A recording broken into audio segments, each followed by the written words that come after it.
Dito tayo sa parang Maguindanao del Norte, mga katropa, nabanggit ko po nga sa inyo. Meron pong shooting incident kahapon na italadyaan kung saan biktima ay isang driver po ng payong-payong. No? Kawawa po no? Talagang masakit tingnan na pati yung Mrs. nasaksihan po. Nakita niya kung paano yung pong sinapit ng kanyang mister kahapon. Ating dakuan si katropang Jomar Abdul. Good morning, katropang Jomar. Live report. Yes, maraming salamat. Isang palag umaga ka Tropag Sir Sam. Tama po kayo. Dahil kahapon ay patay ang isang payong-payong driver matapos na pagbabarilin ng isang riding and tandem suspect habang nagmamaneho ito sa National Highway sa Barangay Poblacion 2 sa bayan ng Parang, Maguindanao del Norte bandang alas 5:29 ng hapon kahapon, Marso 11 ng taong kasalukuyan.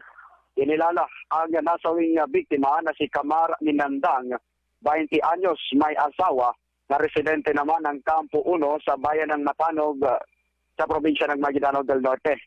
Ayon sa inisyal na investigation ng Parang Municipal Police Station, minamaneho ng biktima ang kanyang tricycle o payong-payong nang bigla siyang lampasan nitong isang suspect.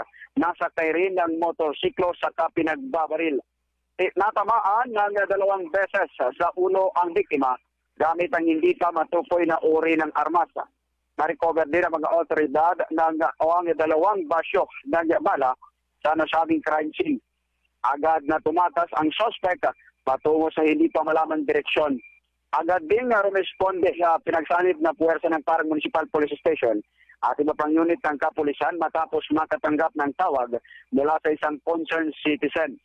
Dito na agad na kinordon ang lugar at naglunsad ng drug net operation at hot pursuit operation upang matunton at mahuli ang suspect.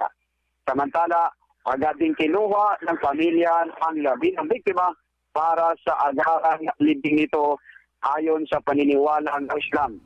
Patuloy pa ang katropang Sir Sam ang ginagawang investigasyon ng mga otoridad para mahuli at malaman ang motibo sa likod ng pamamaril. Jo?